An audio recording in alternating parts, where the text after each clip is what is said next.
I'm Alex. I'm Cruz. And this is Nostalgia Junkies, your raddest and hippest nostalgia podcast. Mm-hmm. So, Cruz, you and I both love movies. Correct. And some of the movies that we absolutely love, like we talked about on the last podcast, they aren't loved by everybody. But if you were to decide that this movie franchise deserves one more movie, what movie franchise would you pick? Three Little Ninjas. That is a good franchise.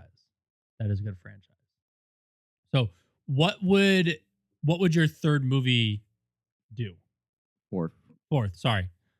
So I would like to see them either in college years, Okay. or as adults, and now their kids are the little ninjas. That would be fun. I would like to see like the next generation. Yeah. Maybe that might actually be something that would happen. I mean, aren't they bringing in the Goonies back? Yes. Maybe we can get another Three Little Ninjas. That would be awesome. It'd be fun. I would love to see more of our classic 80s and 90s movies. Okay. Not get a reboot, but a continuation of the story. Okay. But it's hard because you want a continuation of the story, but you don't want it to take away from what's already been established. But I would love that. I wouldn't mind that. I was thinking the Scooby-Doo franchise. I really liked the first Scooby-Doo movie. Me too. Where they're on, was it Doom Island? It was what it was called. I liked Scooby-Doo 2 Monsters Unleashed. Correct. I think the actual aspect of how they made the monsters come to life was a really cool twist. It was. And I think it's really sad that the Scooby-Doo franchise really flopped. Yeah. Well, it was. Yeah, it did.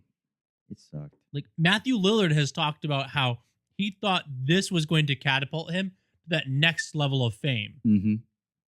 But instead of being that first person on the call sheet, nobody wanted to cast him because they kind of viewed him as like that joke character. Yeah, the goof. Exactly. Well, the thing with the franchise too, Scooby-Doo is from the 70s. Mm-hmm. So they try to reboot, when was it? Early 2000 was the films. So I think that gap and nostalgia, the target market was incorrect.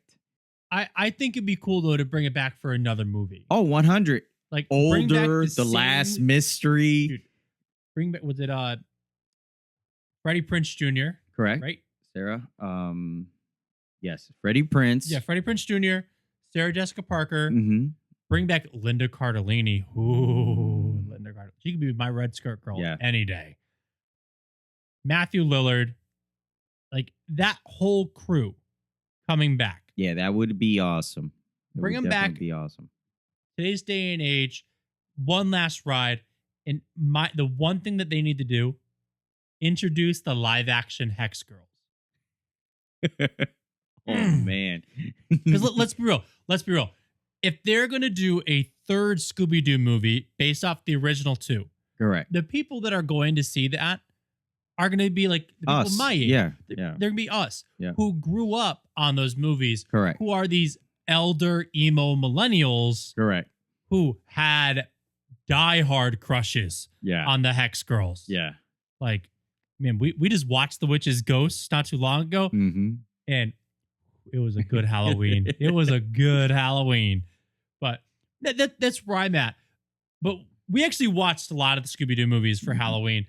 And I got a kick out of Scooby-Doo Zombie Island, which I've talked about is like my most fraidy cat movie. It's the movie that scares me the most as a kid. That movie and the original Scooby-Doo movie are almost identical. Correct. They're they both go to an island. They both involve bringing to life these creatures and stealing souls. Yep. They're the same movie. Same. I was like, oh, like that was not that scary. Yeah. Well, no. Scooby-Doo Zombie Island is still terrifying, but the first live action Scooby-Doo, it's the giant Scrappy, not that scary.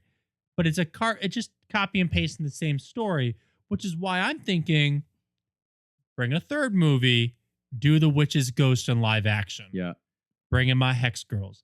Let me see them. I want to see them. But as you and I have talked on this podcast, we also run the No Cable Crew channel. Correct. We are avid toy collectors, hunters of nostalgia, and just things that catch our eye. Correct. So we're always finding some stuff. So we've been introducing this new segment of mail call and just seeing what we found in our area. Mm-hmm. So I'm going to go first because I know what you brought, and I just know how cool it is, and I know it's going to show me up. Okay. What you got?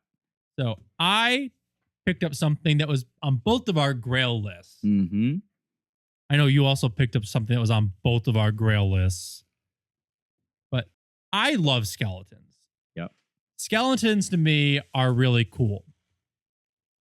And one of the things, get rid of this bubble wrap, Yep. that we've both become very interested in are Sega Pocket Powers. Yeah. Oh, man. So if you are not aware, Sega and Tyco released a little toy line about the size of a credit card, where these were just toys that were developed in the late 80s and early 90s.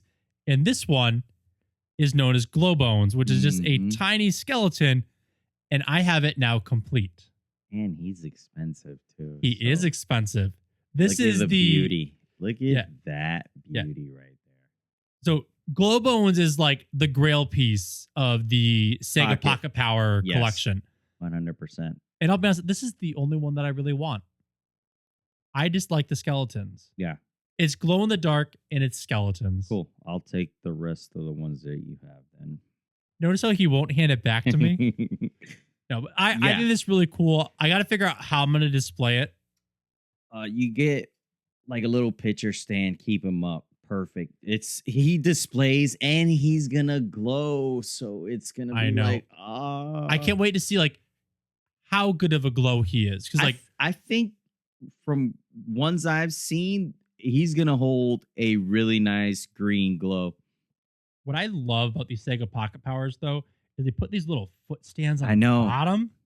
So now he just stands up. Yeah, but that's risky. Like boom, just like that. It's perfect. What do you mean it's risky? It's risky. I wouldn't stand him just on his own little two legs. I think for the 5 minutes of being displayed on camera, he's fine. Okay. No, but I want to know like how is his glow? Because Duke Nukem from the Captain Planet line, that thing glows like it is toxic glow. It's bright. Yeah. But then you get like some random like Happy Meal toys. I'd even say like some of the Toxic Crusaders, they glow, but not that vibrant. Correct. Like Duke Nukem's glow, like honestly, like I turned all the lights off in the basement one day and I saw him from across the room and I was like, is there a light on over there? Yeah. And it was just Duke Nukem. Yeah. But I can't wait to see this. I kind of want to take him out at some point, put him up with stuff, but I'm so nervous. I'm so scared because you always see him broken. So it's almost like, I don't want to move his joints. His joints are crazy, but man, this is so cool. Like that's awesome. This is definitely going to be a piece of my collection. You're the greatest. I mean, I'll do a trade right here, right now for what you brought today. Nah. All right. So why don't you show us what you brought today? I got Mega T-Bone. What is weapon? Look at the beauty. That is a grail. Grail. As a Extreme Dinosaurs collector, I thought having Hard Rock, which is the Ankylosaur, which is like a $200 figure, like that's a big piece. This, no pun intended, is a big piece. Yes, he is. And he's beautiful. For our audio listeners, what Cruz has brought here is the 8-inch Mega T-Bone, which is the leader of the dinosaurs from Extreme Dinosaurs. And this is a very rare piece. Yes. It's common overseas. It's not as common here in the States.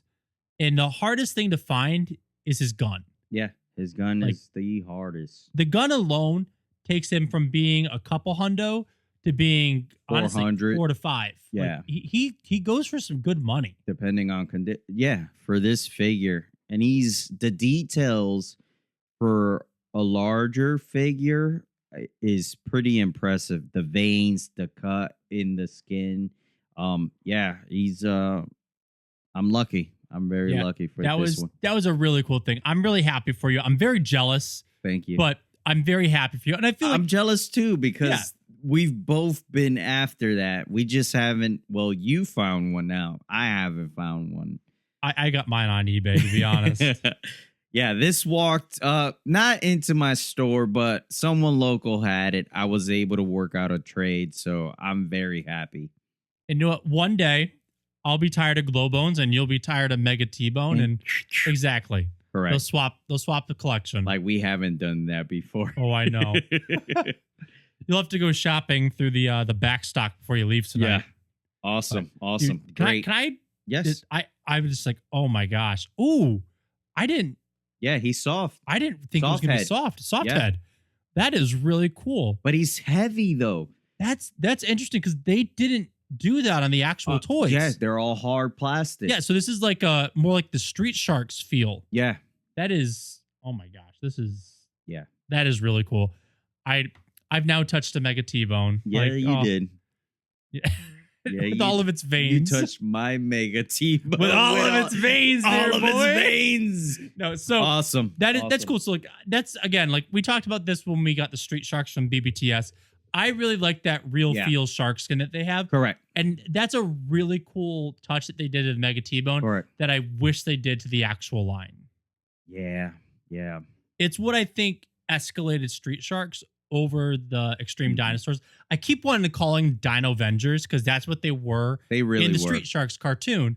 They were called Dino Vengers and then were rebranded as Extreme Dinosaurs. Extreme Dinosaurs. But no, that real feel was something that the Street Sharks did really well that Extreme Dinosaurs did not do and just had really super hard, like bulky plastic. I wonder if because they wanted felt to keep it, they were falling apart when little kids were playing with them. Maybe they went with the full hard plastic moving forward with that toy line.